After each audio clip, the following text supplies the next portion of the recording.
भाई एक तरफ स्नैपड्रैगन का प्रोसेसर और दूसरी तरफ एक्सिनोस का लेटेस्ट चिप। भाई करे तो करे क्या। मैं बात कर रहा हूं सैमसंग के गैलेक्सी S23 और सैमसंग गैलेक्सी S24 के बारे में। भाई इतने तगड़े प्राइस ड्रॉप हो रहे हैं इन दोनों ही फोन्स के ऊपर कि मैं क्या बताऊं कि एक टाइम पर मैं खुद ही कंफ्यूज हो गया था कि कौन सा फोन ज्यादा बढ़िया है खरीदने के लिए। सैमसंग S23 आजकल आपको मिल जाएगा लगभग 42-43 हजार रुपए के आसपास, और वहीं सैमसंग गैलेक्सी S24 हाल ही में सबसे लोएस्ट पे मिल रहा था लगभग 56 हजार रुपए पे अमेजोन के ऊपर। अब 15 से 20 हजार रुपए का फर्क निकल के आ रहा है। तो क्या ये फर्क जस्टिफाइड है फीचर्स में, यूजेज में, एक्सपीरियंस में, या फिर कुछ खास ज्यादा फर्क नहीं है? थोड़े पैसे बचा के S23 खरीदना ज्यादा बेटर डिसीजन रहेगा। एकदम सही वीडियो पे आया क्योंकि मैंने ये दोनों फोन्स काफी ज्यादा डिटेल में कवर करे हैं अपने चैनल पर। आप जाके चेकआउट कर लेना, detailed review, camera review, battery review सब पड़े हुए हैं चैनल के ऊपर, जाके चेकआउट कर लेना। और आज की वीडियो में कोशिश करूंगा कि क्लियरली डिफरेंशिएट करके आपको बताऊं कि S23 किन लोगों के लिए ज्यादा बेटर रहेगा और S24 कौन से यूजर्स के लिए ज्यादा अच्छा ऑप्शन बन के निकल के आता है। सबसे पहले बात करते हैं उस डिफरेंस से जो आपको इन दोनों ही फोन्स को सबसे पहले हाथ में पकड़ने के टाइम पर आएगा। S23 में आपको एक थोड़ा कर्वी डिजाइन देखने को मिलेगा, एजेस थोड़े ज्यादा राउंड देखने मिलते हैं। वहीं S24 में जो है आपको डिजाइन थोड़ा बॉक्सी लगेगा as compared to the S23। In hand grip मेरे हिसाब से दोनों ही फोन में आपको बहुत ज्यादा डिफरेंस फील नहीं होगा। इसके अलावा लिटरली डिजाइन के मामले में कोई भी फर्क नहीं है दोनों ही फोन्स के अंदर। IP68 की रेटिंग मिलती है, एल्यूमिनियम आर्मर्ड फ्रेम है, कॉर्निंग गोरिल्ला ग्लास विक्टस 2 का प्रोटेक्शन है दोनों रियर पे और फ्रंट पे, wireless charging, reverse wireless charging जैसे प्रीमियम फीचर्स आपको दोनों ही फोन्स में देखने को मिल जाएंगे। इसके बाद जो सेकंड डिफरेंस आपको फील होगा वो इन दोनों ही फोन्स के स्क्रीन में है। स्क्रीन साइज से स्टार्ट करते हैं। S23 6.1 इंचेस के साथ आता है, S24 आपको हल्का सा बड़ा 6.2 इंचेस के स्क्रीन साइज में देखने को मिल जाएगा। दोनों ही फोन में डायनामिक एमोलेड 2X आपको देखने को मिलता है जो कि सैमसंग का फ्लैगशिप डिस्प्ले है। लेकिन S24 में आपको एक LTPO डिस्प्ले मिलता है, जिसका मतलब बेसिकली होता है कि आपका जो स्क्रीन है वो अप टू 1 हर्ट्ज के रिफ्रेश रेट तक जा सकता है। अब आपको सच्ची बात बताऊं, मेरी टेस्टिंग में अप टू 24 हर्ट्ज ही जाता है, 1 हर्ट्ज तक कभी गया ही नहीं है इसका डिस्प्ले। तो इस बात को ना थोड़ा पिंच ऑफ सॉल्ट के साथ ही लेना कि भाई 1 हर्ट्ज तक आपका रिफ्रेश रेट जाएगा। S23 में यही रिफ्रेश रेट जो है वो आपको अप टू 48 हर्ट्ज तक का देखने को मिलेगा। तो जो बात थी कि LTPO डिस्प्ले में 1 हर्ट्ज तक जाएगा और बैटरी में आपको थोड़ा इम्पैक्ट देखने को मिलेगा, वो यहाँ पर कहीं ना कहीं S24 में उतना ज़्यादा नहीं मिलेगा जितना आप लोग सोच रहे होंगे। हाँ, लेकिन S24 में जो डिस्प्ले है उसकी पीक ब्राइटनेस 2600 निट्स है, जो कि आउटडोर में काफ़ी ज़्यादा ब्राइट रहती है, तो बिल्कुल भी परेशानी नहीं आती है। ऐसा नहीं है कि S23 में आपको दिक्कत आएगी, लेकिन S23 में थोड़ी सी कम है, 1750 निट्स की पीक ब्राइटनेस है, तो डिस्प्ले हल्की सी बेटर है S24 की as compared to the S23। अब दोस्तों, कैमरा अगर आपकी मेन प्रायोरिटी है तो यहाँ पर आप वीडियो देखना बंद कर सकते हो और S24 को छोड़ दो, S23 को खरीद लो, क्योंकि लिटरली बिल्कुल भी फर्क आपको महसूस नहीं होगा। फ्रंट में आपको 12 मेगापिक्सल का सेंसर मिलता है दोनों ही फोन्स के अंदर। वीडियो कैपेबिलिटीज, रिकॉर्डिंग कैपेबिलिटीज सब कुछ बराबर है S23 और S24 के अंदर। हल्का फुल्का कोई फर्क होगा तो होगा, लेकिन 99% ऑफ सिनारियोज में आपको S23 कर सकता है जो S24 में आप कर पाओगे। तो अगर आपको कैमरा टॉप प्रायोरिटी है तो S23 ले लो, पैसे बचा लो थोड़े से, और कोई एक्सेसरी वगैरह खरीदने तो वो खरीद लो। परफॉर्मेंस अगर आपके लिए मेन प्रायोरिटी है तो इस डिपार्टमेंट में आपको S24 में ऑब्वियसली थोड़ी ज़्यादा बेटर परफॉर्मेंस देखने को मिलेगी। Exynos 2400 का प्रोसेसर है, जिसका रॉ परफॉर्मेंस अगर आप देखोगे तो AnTuTu स्कोर यहाँ पे लगभग 16-17 लाख के आसपास आ जाता है।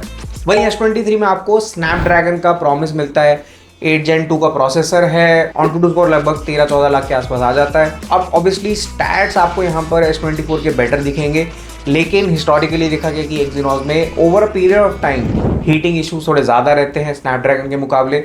तो इस वजह से बहुत ज़्यादा डिफरेंस मैं नहीं बोलूँगा कि आपको S24 और S23 की परफॉर्मेंस में देखने को मिलेगा over a long period of time. Network और कॉल क्वालिटी अगर मैं बात करूँ तो यहाँ पर एकदम वियर्ड सा मेरा एक्सपीरियंस रहा है इन दोनों ही फोन्स के साथ। वियर्ड क्यों मैं बताता हूँ, लेकिन 5G की कनेक्टिविटी की बात करूँ अगर मैं, तो 5G की कनेक्टिविटी दोनों ही फोन्स में काफ़ी ज़्यादा तगड़ी मेरे को देखने को मिली। ऐसी कोई दिक्कत नहीं फील हुई मेरे को 5G कवरेज के मामले में। लेकिन कॉल क्वालिटी के टाइम पे कुछ इंटरेस्टिंग और वियर्ड चीज़ हुई। S23 में अपेरेंटली कॉल क्वालिटी मेरे को ज़्यादा बेटर लगी S24 के मुकाबले। मेरा कहने का मतलब है कि जब मैं फ़ोन पे बात कर रहा हूँ, सामने वाले बंदे की आवाज़ जो है वो मुझे S23 में थोड़ी ज़्यादा अच्छी आ रही थी as compare to the S24। अच्छी से मेरा मतलब है कि ज़्यादा तेज़ और ज़्यादा क्रिस्प। हेलो, बैटरी के डिपार्टमेंट में अगर आप देखोगे तो काफ़ी ज़्यादा फर्क नहीं है S23 और S24 में, एटलीस्ट ऑन पेपर। पेपर में देखोगे तो 3900 mAh की बैटरी आपको S23 में मिलती है, S24 में आपको 4000 mAh की बैटरी मिलती है। अब S23 से पहले वाले जो सैमसंग की फ्लैगशिप फ़ोन थे, S22 ले लो या S21 ले लो, उनमें बैटरी को लेके बहुत ज़्यादा दिक्कत रहती थी, 3-4 घंटे ज़्यादा का SOT नहीं निकल के आ पाता था। लेकिन सैमसंग ने S23 में पता नहीं क्या जादू करा है, काफ़ी ज़्यादा बैटरी ऑप्टिमाइज़ हो गई है।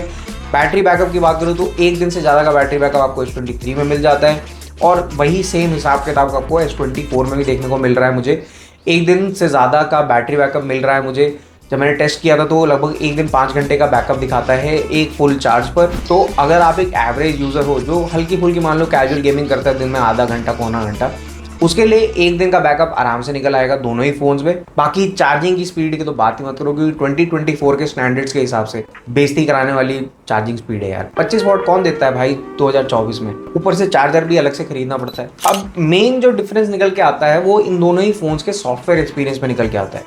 अब आप ये मत समझना कि भाई सैमसंग S24 और S23 में One UI का जो एक्सपीरियंस है वो अलग अलग है, क्योंकि ऐसा नहीं है। आपको जो फीचर्स S24 में मिलते हैं, जैसे सैमसंग वॉलेट हो गया, सैमसंग डेस्क हो गया, सैमसंग के आपको सिक्योर फोल्डर हो गया, सैमसंग के गैलेक्सी AI फीचर्स भी सैमसंग ने S23 में One UI 6.1 के अपडेट्स के साथ निकाल दिए थे। तो उस हिसाब से सॉफ्टवेयर एक्सपीरियंस में आपको फ़र्क नहीं महसूस होगा।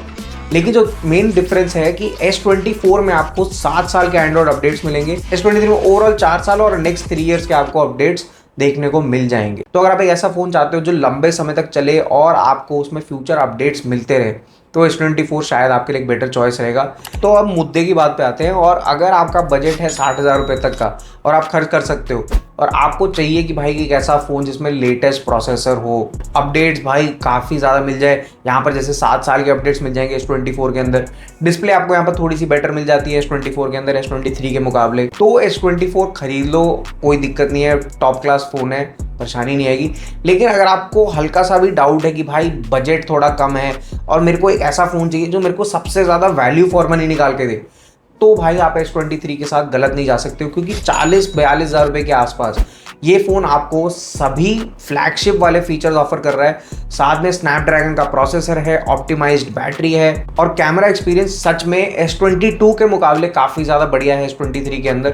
तो कैमरा भी आपको यहाँ पे बढ़िया देखने को मिलेगा S23 में। तो भाई मेरी रिकमेंडेशन तो क्लियर है कि अगर आपको बजट में थोड़ा सा भी डाउट है कि भाई 60,000 रुपये खर्च करना मेरे को फिजूल लग रहा है, 40,000 रुपये में S23 खरीदना कोई भी माड़ी डील नहीं है। बहुत अच्छे ज़्यादा फीचर्स ऑफर हो रहे हैं, और सच में आपको बहुत ज़्यादा वैल्यू फॉर मनी फील होगा जब आप इस फ़ोन को यूज़ करना स्टार्ट करोगे। तो एक बार फिर से रिपीट कर देता हूँ, ये फ़ोन गेमर्स के लिए रिकमेंडेड नहीं है।